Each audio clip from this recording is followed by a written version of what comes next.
ఆంధ్రప్రదేశ్లో కూటమి ప్రభుత్వం కొలువుదీరిన తర్వాత ఆంధ్రప్రదేశ్ రాష్ట్రం అయితే అభివృద్ధి బాటలో దూసుకెళ్తూ ఉంది. ఎన్నో కార్పొరేట్ కంపెనీలు ఇప్పుడు ఆంధ్రప్రదేశ్ వేదికగా అక్కడ పెట్టుబడులు పెట్టేందుకు సిద్ధమవుతూ పెద్ద ఎత్తున కార్పొరేట్ కంపెనీలన్నీ కూడా ఆంధ్రప్రదేశ్కి తరలి వస్తున్న నేపథ్యంలో మొన్న గూగుల్ కంపెనీ, ఈరోజు అమెజాన్ పెద్ద ఎత్తున ఆంధ్రప్రదేశ్లో పెట్టుబడులు పెట్టబోతున్నటువంటి నేపథ్యంలో ఆంధ్రప్రదేశ్ స్థితిగతులు త్వరితగతిన మారబోతున్నాయనేటువంటి వార్తలు వస్తున్నాయి. ఈ నేపథ్యంలోనే ఈ అంశం మీద మనం విశ్లేషణ చేసుకునేటువంటి ప్రయత్నం చేద్దాం. ప్రస్తుతం మనతో పాటున్నారు ప్రముఖ రాజకీయ విశ్లేషకులు, ప్రముఖ సీనియర్ జర్నలిస్ట్ సిఎస్ రావు గారు. సార్తో మాట్లాడదాం. సార్ నమస్తే. సార్ నమస్తే. ఆంధ్రప్రదేశ్ స్థితిగతులు త్వరితగతిన మారుతున్నాయి అనేటువంటి వార్తలు వస్తూ ఉన్నాయి. మొన్న గూగుల్, ఈరోజు అమెజాన్ సంస్థలు ఆంధ్రప్రదేశ్లో పెద్ద ఎత్తున పెట్టుబడులు పెట్టేందుకు సిద్ధమవుతూ ఉన్నాయి. ఒప్పందాలు కుదుర్చుకునేలాగా ప్రణాళికలను అయితే రచిస్తున్నాయి. ఈ నేపథ్యంలోనే ఏంటి సార్ అసలు ఎంతమందికి ఉపాధి అవకాశాలు దక్కబోతున్నాయి ఆంధ్రప్రదేశ్ వేదికగా చేసుకొని, అలాగే ఎన్ని కోట్ల రూపాయల పెట్టుబడులు ఇప్పుడు ఆంధ్రప్రదేశ్ వేదికగా రాబోతున్నాయి అంటే ఏం చెప్తారు? ఇప్పుడు ఎన్ని కోట్ల రూపాయల పెట్టుబడులు, ఎన్ని సంస్థలు వస్తున్నాయి అనే దానికన్నా కూడా ఆంధ్రప్రదేశ్కి వస్తున్నటువంటి కార్పొరేట్ కంపెనీల్లో ఎలాంటివి వస్తున్నాయి, ఆంధ్రప్రదేశ్ ఏ స్టాండర్డ్స్లో ప్రగతిని సాధించబోతుంది అనేది మనం విశ్లేషించుకుంటే కనుక అక్కడికి వస్తున్నటువంటి కంపెనీలు, ఇటీవల కాలంలో గూగుల్ వచ్చింది, గూగుల్ తోటి ఒప్పందం కుదుర్చుకున్నారు.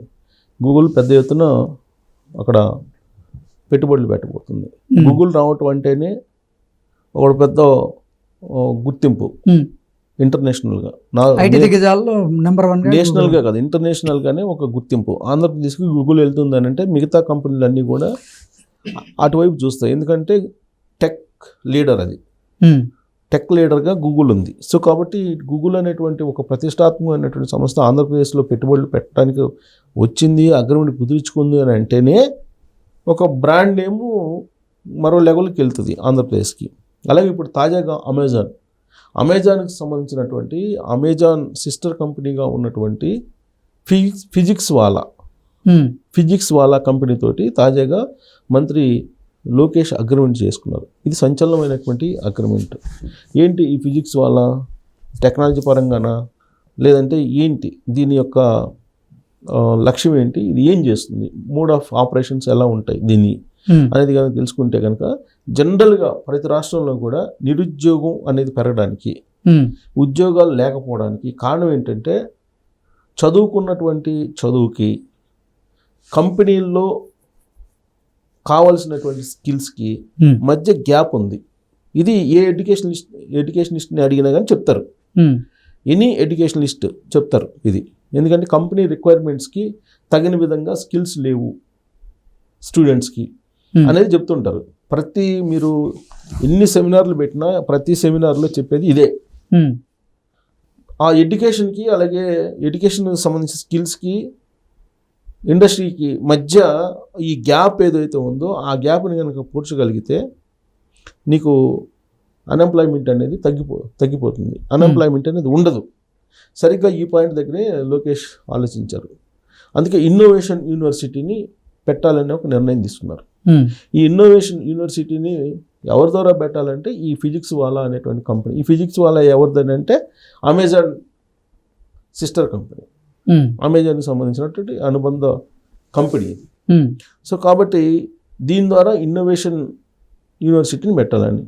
ఇన్నోవేషన్ యూనివర్సిటీలో ఏం జరుగుతుంది అని అంటే ఎక్సలెన్స్, ఈ ఎడ్యుకేషన్ ఎక్సలెన్స్కి అలాగే ఈ ఇండస్ట్రీస్కి కావాల్సినటువంటి స్కిల్స్కి మధ్య గ్యాప్ ఏదైతే ఉందో ఆ గ్యాప్ను పూడ్చేదానికి ఈ ఇన్నోవేషన్ యూనివర్సిటీ పనిచేస్తుంది.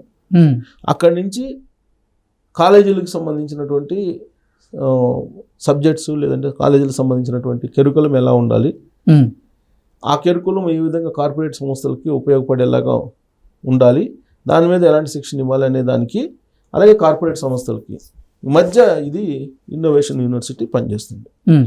ఇన్నోవేషన్ యూనివర్సిటీ లక్ష్యమే అది. సో దాంతో నీకు ఆ ఇన్నోవేషన్ యూనివర్సిటీ పెట్టుబడులు పెట్టబోతుంది. పెట్టుబడులు పెట్టి అది ఆ యూనివర్సిటీని పెట్టి అక్కడి నుంచి ఈ స్టార్టప్ కంపెనీలను కానీ, లేదా స్టార్టప్ కంపెనీలకు కావాల్సినటువంటి స్కిల్స్ని కానీ డెవలప్ చేసేటువంటి ప్రయత్నం చేస్తుంది. యాక్చువల్గా చంద్రబాబు నాయుడు గారు ఇటీవల కాలంలో ఒక స్పీచ్ ఇస్తూ ఒక మాట అన్నారు, ఉద్యోగం కోసం కాదు మనం ప్రయత్నం చేయాల్సింది, 10 మందికి ఉద్యోగాలు ఎలా ఇప్పించాలి అనేది ఆలోచించాలి, అది మన టార్గెట్ అని చెప్పి ఆయన చెప్పారు.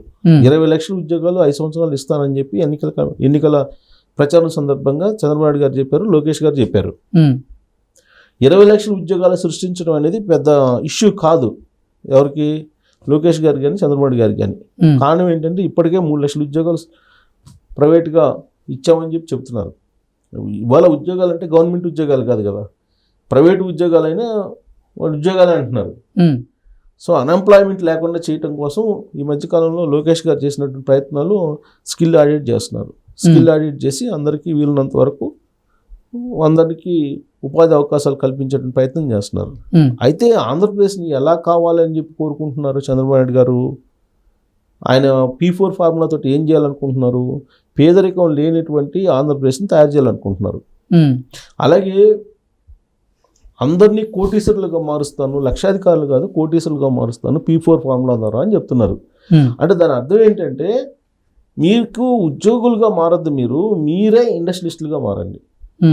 మీరే ఒక 10 మందికి ఉద్యోగం ఇప్పించేలాగా లేదా 10 మందికి ఉపాధి కల్పించేలాగా మీరు ఇన్నోవేటివ్గా ఆలోచించండి అని చెప్పి మొదటి నుంచి చెప్తున్నారు. ఆ P4 ఫార్ములా యొక్క లక్ష్యం కూడా అదే, కోటీశ్వరులుగా మారుస్తాను, లక్షాధికారులను కోటీశ్వరులుగా మారుస్తానని చెప్పి ఆయన అన్నారు కదా. పేదలను నేను కోటీశ్వరులుగా మారుస్తాను అన్నారు. అది నవ్వుకోవచ్చు జనాలు, తప్పులే. ఎందుకంటే ఈ మధ్యకాలంలో జగన్మోహన్ రెడ్డి గారు నేను పులావ్ పెడుతుంటే చంద్రబాబు గారు బిర్యానీ పెడతానన్నారు, అందుకని అట్రాక్ట్ అయ్యి వెళ్ళిపోయారని చెప్పి చెబుతున్నాడు కదా. చంద్రబాబు గారు చెప్పే దాంట్లో ఖచ్చితంగా ఒక ఇన్డెప్త్ థింకింగ్ ఉంటుంది. అయితే ఇంప్లిమెంటేషన్లో కొంచెం లేట్ కావచ్చు. బట్ P4 ఫార్ములా యొక్క లక్ష్యం ఏంటి? Public private partnership, public private poor, ఇప్పుడు పబ్లిక్ ప్రైవేట్ పూర్ పార్ట్నర్షిప్ అని అంటున్నారు. ఇప్పుడు అంటే ఈ పబ్లిక్ ప్రైవేట్ ప్రాజెక్ట్స్లో ఈ పూర్ పీపుల్ని కూడా చేర్చి వాళ్ళని భాగస్వాములు చేయాలనేది. వాళ్ళని భాగస్వాములు చేసినప్పుడు ఆటోమేటిక్గా దాంట్లో షేర్ హోల్డర్లు అవుతారు, అంటే ఇండస్ట్రియలిస్టులుగా మారిపోతారు. దాంట్లో వచ్చేటువంటి ప్రాఫిట్స్లో వీళ్ళకి కూడా షేర్ వస్తుంది. అప్పుడు ఆటోమేటిక్గా మీకు గ్రాడ్యువల్గా వాళ్ళు కోటీశ్వరులు అయిపోతారు కదా. అది ఆయన కాన్సెప్ట్. ఇప్పుడు నవ్వుకోవచ్చు, ఒకప్పుడు ఫ్లైఓవర్లో రోడ్ల మీద వేసినప్పుడు నవ్వుకున్నారు ఇలానే చంద్రబాబు గారిని. 2047 విజన్ అంటే ఇప్పుడు 420 విజన్ అని చెప్పి అంటున్నారు కదా. జగన్మోహన్ రెడ్డి గారు ఇప్పుడు కూడా అంటున్నాడు కదా, నిన్నగా మొన్న ఒక స్టేట్మెంట్ ఇచ్చారు. 2047 విజన్ రిలీజ్ చేశారు చంద్రబాబు గారు, దాన్ని పట్టుకొని 420 అంటున్నారు ఆయన. సరే, ఇంకా అనేవాళ్ళు విమర్శిస్తున్నారు. ఇప్పుడు రాజశేఖర రెడ్డి గారు కూడా అదే అన్నారు, 2020 విజన్ అప్పట్లో. ఇప్పుడు ఈయన అంటున్నారు జగన్మోహన్ రెడ్డి గారు. సరే, ఎవరేదన్నా కానీ ఒక ఇన్నోవేటివ్గా వెళ్ళాలి అనేది ఆయన లక్ష్యం. అందుకే ఇన్నోవేషన్ యూనివర్సిటీ పెడుతున్నారు. ఇంకోటి ఏంటంటే Tony Blair Institute of technology, అది అగ్రిమెంట్ కుదుర్చుకుంది. అది కూడా ఏంటి, దాని ఆధునికతను పెంచాలి. ఇప్పుడు ఇన్నోవేషన్గా యూనివర్సిటీ నుంచి వచ్చేటువంటి వాళ్ళకి ఆధునిక టెక్నాలజీని పెంచడం ద్వారా, ప్రత్యేకించి ఆర్టిఫిషియల్ ఇంటెలిజెన్స్ లాంటి టెక్నాలజీని ఎలా ఉపయోగించుకోవాలి అనే దాని మీద ట్రైనింగ్ ఇచ్చడానికి Tony Blair Institute of Technology తోటి కూడా ఒప్పందం కుదుర్చుకున్నారు. సో ఇన్ని యూనివర్సిటీలు వస్తున్నాయి, తర్వాత ఇన్నోవేషన్ వైపు వెళ్తున్నారు. రాబోయేటువంటి రోజుల్లో ఆంధ్రప్రదేశ్ అనేది ఇండస్ట్రియలిస్ట్ హబ్ కాబోతుందని చెప్పి చెప్పచ్చు. ఉద్యోగాలు కాదు, అసలు ఆడనే పారిశ్రామికవేత్తలు తయారయ్యేదానికి లోకేష్ గారు పునాదులు వేస్తున్నారు. అందులో భాగంగా అమెజాన్, ఈ టోనీ బ్లెయిర్ లాంటి కంపెనీలు వచ్చాయి. సంచలనమైనటువంటి అగ్రిమెంట్స్ కూడా కుదుర్చుకున్నారు లోకేష్ గారు. Okay sir, thank you so much.